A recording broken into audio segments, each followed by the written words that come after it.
So it's 3:32. I'll get started. I'm going to take this a little differently than I planned it because there's three of us.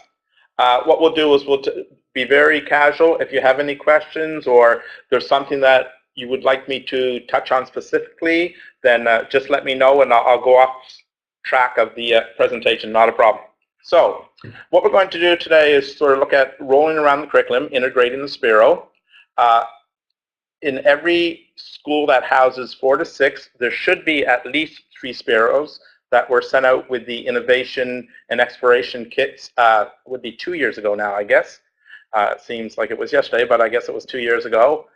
So what I'm going to do is just go through a little bit about coding and sort of what coding in grade 4 to 6.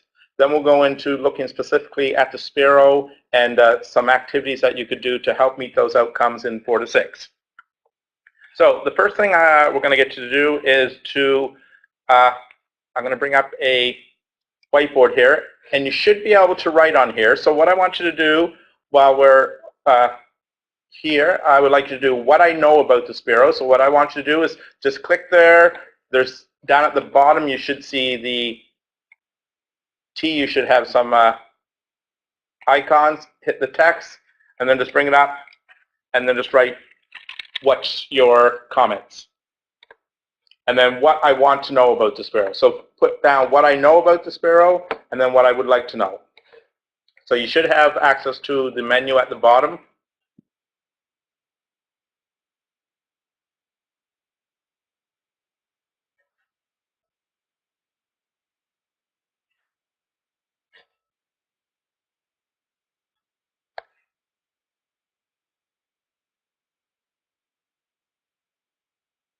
Okay, perfect.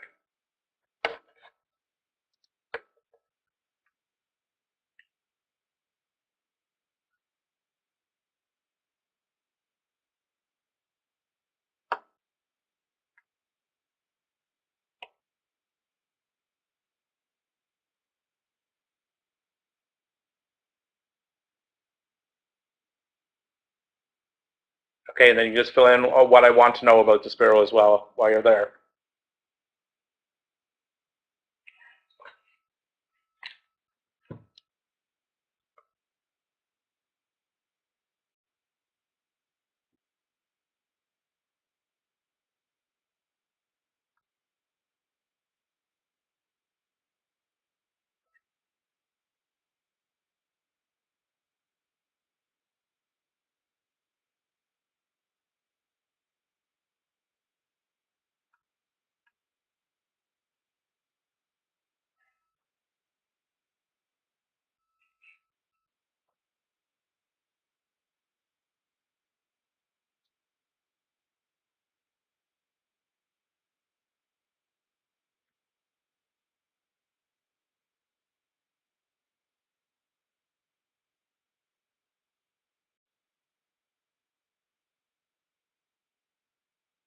Okay, I see, and that's a good thing regarding the Spheros. Now, I guess it would be, for those that are having trouble linking them to the iPads, are those the original ones that came with the kit?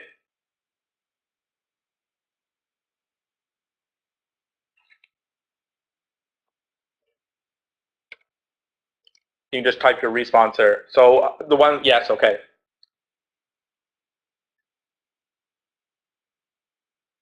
Okay, what I'll do is you give me, at the end of this, I'll take your names and I will send you 3 of the newer ones because they are much more, I guess, effectively, you can effectively connect them to the iPad so much easier. They don't have to be tapped, they don't have to be banged, they don't have to be brought up near the iPad, and they connect.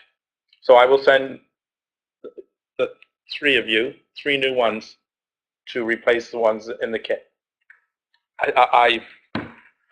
Since you showed up to listen to me. So I'll make sure you get them. Okay, and that I'm sure that will solve your problem with that, and I understand because I have the same frustration with the older ones. Sometimes they connect perfectly, and then other times they won't connect. No, just keep the other ones. I don't want them back. If you can use them and connect them and spend the time to connect them, that's fine. So we'll give you some extra ones in the classroom. So just moving on here. I'm playing around with the whiteboard. I've never used that before in a presentation, but it seems to work well. So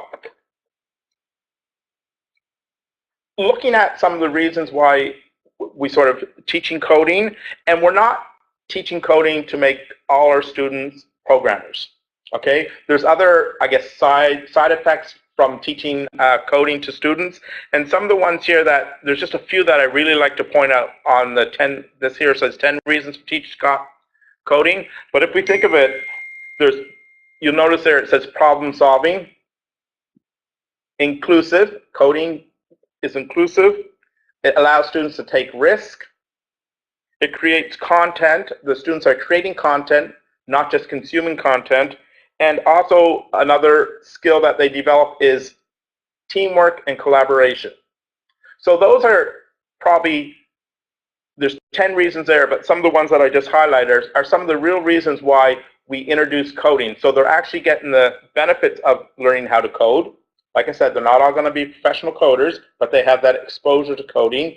But yet they're learning those other skills that are very important no matter what they choose to do in life.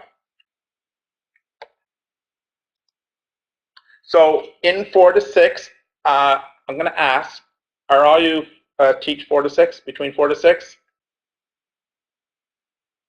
Okay, yes, yes. Okay, perfect. So this is the outcome that goes across the 4 grades. So it says students will understand and apply the basic concepts of computer science, including algorithms, abstractions, and computational thinking. So yeah, what do those words mean? Or especially if you're not a coder or you have no coding background. But if you look at them, you're probably doing a lot of those things already. So algorithms, a set of specific steps you can follow to solve a problem. Not thinking about coding on a computer, but think of coding. You think of a recipe. You think of a how-to. There's steps that you have to follow in order for something to work out. And if you don't follow those steps, something could go wrong. For example, if I'm baking a cake and I don't follow the steps exactly in the order that they're supposed to go in, my cake might not turn out. So we're looking at algorithms not only in what we call on the computer, but what we call unplugged activities, which can be simply creating a recipe, having the students create the recipe. The abstractions is some things we don't need there in order to code. And a good example of this is what they use in real life. If you think of the Metro Transit map, you'll see the bus route and where they stop, but you don't see all the details. So we're looking at abstractions. We don't need to know all the details. We take out the main thing that will make something happen.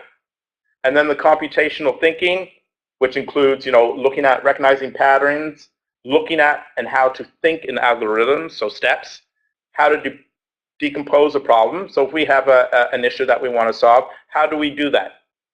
We also know how to learn how to debug. So if we're looking at a program and we program in the Sphero to do something and it doesn't do exactly what we want it to do, we have to look at that program and debug it. And then the abstracted problem. So we start abstract problem. So that's sort of the general 3 concepts that throughout the grade 4, 5, and 6 that they'll learn. So these were the performance indicators, and I took these right off the grade 4 to 6 Moodles. So this would be grade 4. So we're looking at just organizing sequence of events, predict, recognize simple solutions. And I'm not going to go through in detail all these, but that's grade 4, grade 5, and then we have grade 6. So those are available on the 4 to 6 Moodle under the ICT button. So those sort of take us through each grade and what sort of the level of meeting that one outcome that we have for coding. So the Sphero that we put in the kits, and they're put into the kit for we looked at all different things that could be coded. but the Sphero came out on top for that grayed area. And you'll notice that there it's very durable. Okay, it's capable of rolling. It can change colors. It runs a program, and there's also what we call sensors built into it. So the sensors there, the accelerometer, the gyrometer. There's also location, and also a collision sensor. So those are different things that we can code and have the Sphero react to. And you'll notice it's Bluetooth, which that's why it connects to the iPad and also to the Chromebook, the newer Chromebooks which have Bluetooth capacity. And then also the robot language, that it supports 3 different languages on board.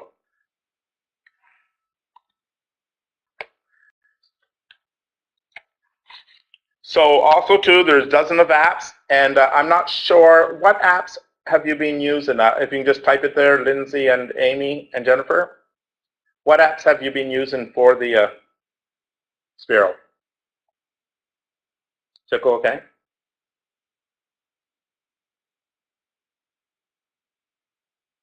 Tickle as well. Same. Okay, so the Tickle app actually was one that went out with the kits. It was the one that we suggested at the time, which was 2 years ago. There's a new app, well, I'm not sure if it's new, but the one that we've been moving to lately is called SpiralEDU App. It's similar to the Tickle app. It's drag and drop block formation, but there's lots of support out there. There's a community out there that has ideas. It's actually every Thursday they send out new ideas of how you can use it in your classroom. So this app is the one I'll sort of be directing you to today, which is the, like I said, the SpiralEDU app, and it's downloadable. It's free. You have your things down here like your motion. You have your controls, your operation, variables, and all that down here. And for example, when I click on motion, roll, I would drag it up. I would click on the roll, and then I would drag it up to here, just like you do in the Tickle app. So it's all drag and drop, and then I can adjust the speed, the direction, and the time that it goes for. So very similar to the Tickle app, but you'll find a lot more support in relationship to the Sphero in the classroom and ideas of using those Spheros into other subject areas. So that's the one that we're sort of going to look at today. So with Sphero, with the EDU app too, it does have a program which you can just draw. So you actually draw what you want the Sphero to do. You can draw the shapes and all that, so it shows you on the grid. And then the students hit play, and it would, whatever they drew, the Sphero would act out. It does a block programming similar to Tickle. And then also, which Tickle doesn't do, is a text-based coding. So it does move along the 3 steps, and students can, be challenged. If you have some programmers that, 4, 5, and 6, some of those students pick up on coding and really go take it home and practice and everything, they might be able to do the text-based coding while other kids are doing the block programming, while other kids are doing the draw programming. So you could have 3 different levels going on to make sure students were at their level and then work on the lesson. So I was going to link to it, but I changed it because what happens, it took me out of the VIA. So I will send out the link to the SpiralEDU app and the website that has all the information regarding it. So Sphero in the classroom. I have a video here I'm going to show you here.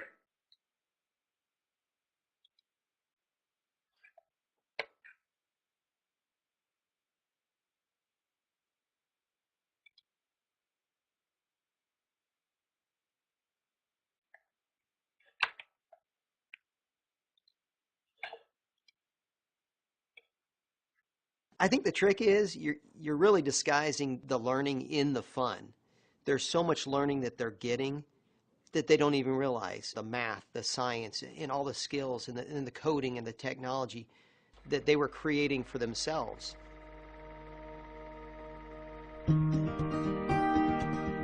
I guess what got me started with Sphero was I saw it at a birthday party, was listening to another teacher speak, how she was using it in her classroom. I was thinking, oh my gosh, I could do this. Came back to school the next day and was talking to my kids and said, hey, I saw this great new product and found out a bunch of my kids already had it. And so just kind of started an informal club before school.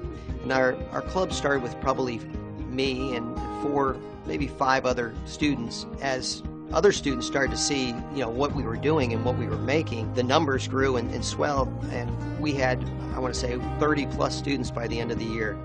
I made the jump from the club to the classroom when my assistant principal and my principal came down and said, hey, what's the commotion going on down here? And I showed them, and I expressed an interest in bringing Sphero to my classroom. And once they saw the possibilities, from there it was very easy to incorporate into the classroom.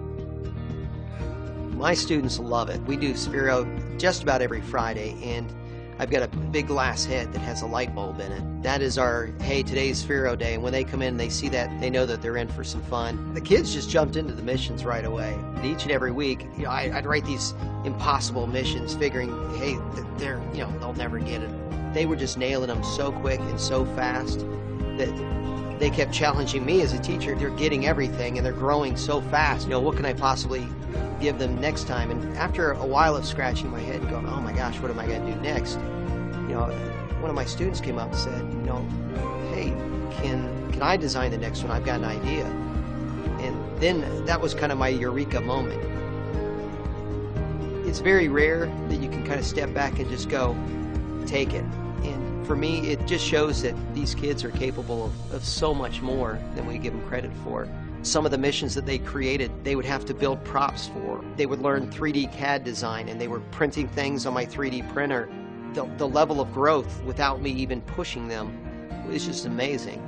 I think a lot of times as teachers we get bogged down in the books, hey, we got to be to this page by this time. I think that if we just slow down, I think those things can be discussed and incorporated into a lot more, student-driven activities. And then when we step back and we always debrief the activity afterwards, I'm like, oh my gosh, did you guys realize that you were doing this? And there's always this, oh my gosh, we're doing that in math. Or, hey, that's fractions. And, that's dividing decimals. That's what I love about Sphero. In my classroom, it's done away with, why do we have to do this? And the question's been, well, when can we do this again? So, it's really kind of changed the way kids see their own education, I think. And the most rewarding thing for me is, getting to the end of a class and running out of time and then just seeing them go, oh no, let's go 10 more minutes. So just to see them that involved in their learning, it's reinstilled that reason why I started teaching to begin with. I have, in all my years, never had as much fun as I've had this year. I have never grown as much as I've grown this year as an educator. I've never seen more excitement with my kids, my students. I've never seen as much growth with my students as I have this year. It's just absolutely been a pleasure to work with Sphero and to have, my little round friend join my classroom, and I just hope it continues.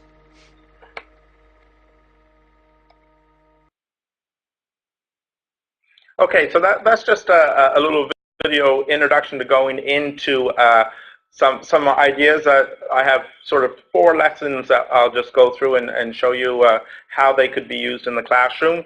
And I know a lot, the 4 that we're looking at are sort of focused on science and mathematics, but if you think of it, the ELA that could be integrated into the lessons that I'm going to talk about, I think in your curriculum, and at the end we'll kind of discuss this, of how you could fit in various subjects into these lessons that I'm going to show you. So the first lesson that we're going to look at is just rolling along. And I do believe this is similar to the one that went with the kit, or when we did the PD with the kit, they had this one. So this is the teacher edition. So what the idea of this is, the students are experimenting with the Sphero on looking at, how far does it travel at 1 second at full speed? How far does it travel in 2 seconds, 3 seconds? So they're looking at speed, They're looking at time because it's going to look at time, and they're also looking at distance. So they're doing a lot of measuring. They're doing a lot of predicting. So if we go to here, so if you see it, so here, how far does Sphero travel at 260 speed for 1 second? Now, you'll notice that it says 260 speed with the SpiralEDU app. It puts into, it goes up to 266 speed. So that's different than the Tickle app, because in the Tickle app, it's 100%, 50%, and so on. So I adjusted this, and I do have it if you want to do it with the Tickle app. Any of these can be used with the Tickle app. I haven't changed that. I thought I did, but I guess I didn't. This one's done for the SpiralEDU app, but these just have to be changed to 50% or 100%. So this one here, so they do a lot of predicting, they do a lot of measuring and looking at time. You notice down here, they test their evaluation, keep on going. So they're doing their skills there, taking notes, making notes. And then there's challenge cards, which actually get them to create their own challenge path.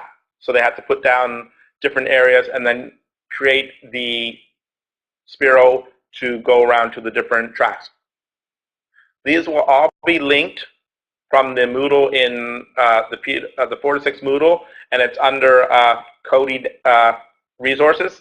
And all these lessons will be there, and all the links for them, and actually all the handouts that you need to do them. So that one there is the rolling around the curriculum, which mainly looks at the time, the distance, and the speed. So they're looking at those things and doing a lot of predicting. The next one, lesson 2, is Planetary Motion, and I do believe this is grade 6 science is the planet. And if I'm wrong, correct me. So what they do is the students learn about the particular planet, and then they program the Sphero to follow and look at how it revolves around the sun, so they would look at the orbit of the planets, and then each one would have the different Sphero to program their speed of their orbit. So then they would see how the planets orbit the sun. So that's there. And like I said, all this information will be available to you, and this is using the SpiralEDU app. So go through and get them to predict things. You can see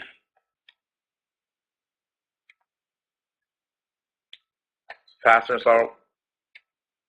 And actually with the SpiralEDU app, especially this one, they actually come with the template, so the students would open it up and it would have all the code there, except they would have to adjust it for their own planets, which makes it much easier so modify the program until you're happy with your design. So they actually have to modify it until it meets the requirements for their planet.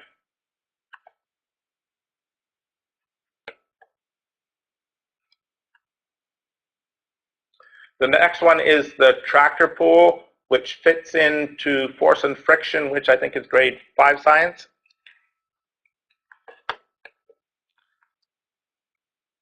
So like I said, this is just the student handout. So it talks about designing your Sphero so it actually becomes similar to a tractor pull. So it becomes the tractor, and then you look at how does it pull over different material, how does it pull compared to the weight of it, how does it pull compared to the weight it's pulling, and the friction. So there's lots of things there. It describes the forces are acting upon the Sphero while at rest, moving. So you're looking at force and motion there, and planning those. Now these ones I found, this one here was found on the SpiralEDU app. So there's lots like this. These ones I picked out because I looked at the different curriculum that we have, and I sort of found things that relate to our curriculum. Like I said, you could add in ELA outcomes. You would have your science outcomes. You probably could add some math outcomes in this one. So you're integrating the coding, the kids are coding with the Sphero into the other subject areas. And the last one is shapes. Now, the one I have up here looks at triangles, but this could be done with any shapes, especially looking at recognizing shapes, having the Sphero draw different shapes, and also looking at angles, okay, degrees and angles, because with the program, you can program it to go at different angles. So when it stops, it goes at a 45-degree angle or a 90-degree angle. So the students are programming their Sphero to outline different shapes. The one here that I have is triangles. So just Sphero is learning about the different types of triangles. So when you teach them, they create them, they draw them out, they put them on the thing, and then they create the Sphero to follow the trail. So I mean, they're reinforcing their knowledge of different shapes, different triangles, and also how to measure those degrees, because they have to measure out all the degrees correctly. The Sphero does come with a protractor. You can use a normal protractor. And I also have, oh, I didn't put up here, in the folder, there's actually a protractor that's round. I don't know if I have it here.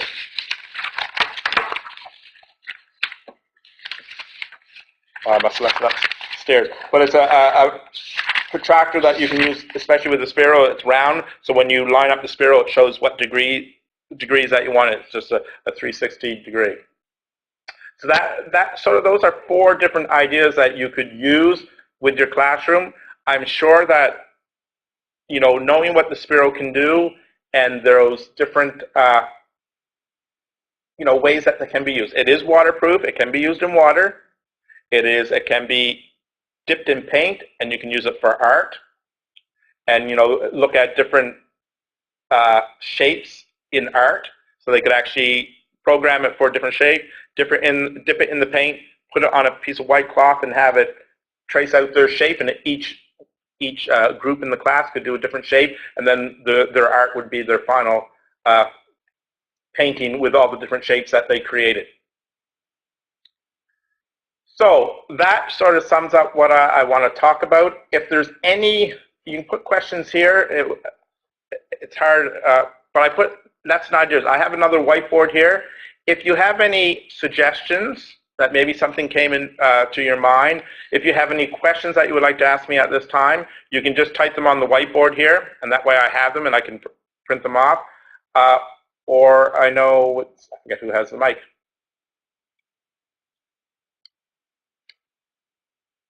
If you have a mic, I forget which one had the mic, you can just ask a question if you have any questions.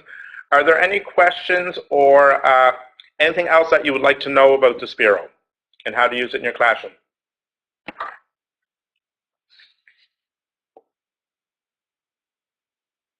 Amy, do you have any questions?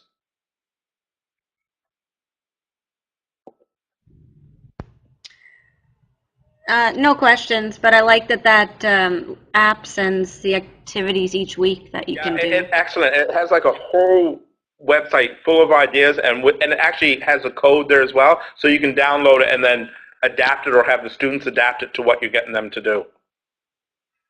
Okay. Like I know during the Olympics, they were sending out different ones like the Sphero Solemn Challenge and things like that. They had things that related to events that are going on in the world as well. Okay.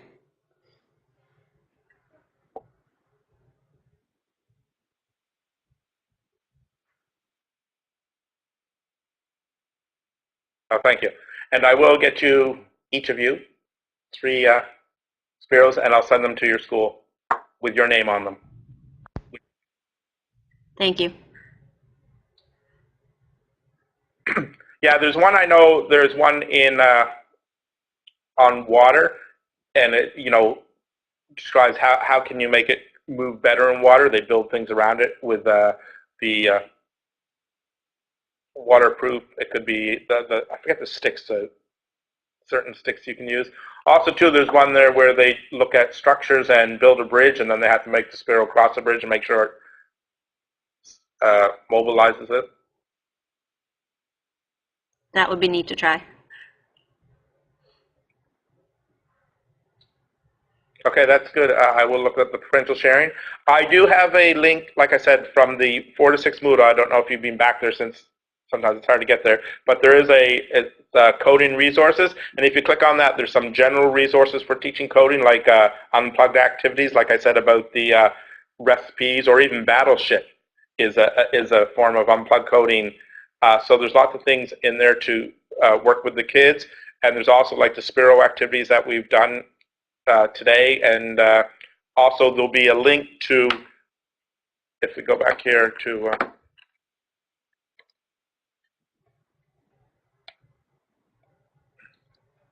so the resources, there's a page there with these links on, like the SpiralEDU.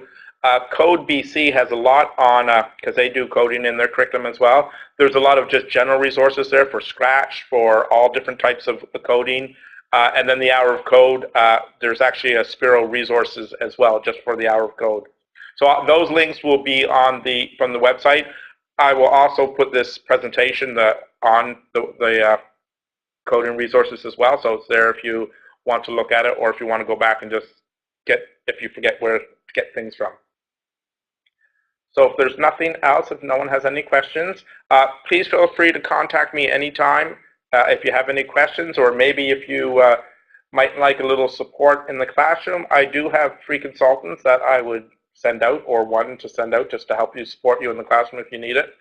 But if not, if there's no other questions, I'll let everyone go and return, probably head home.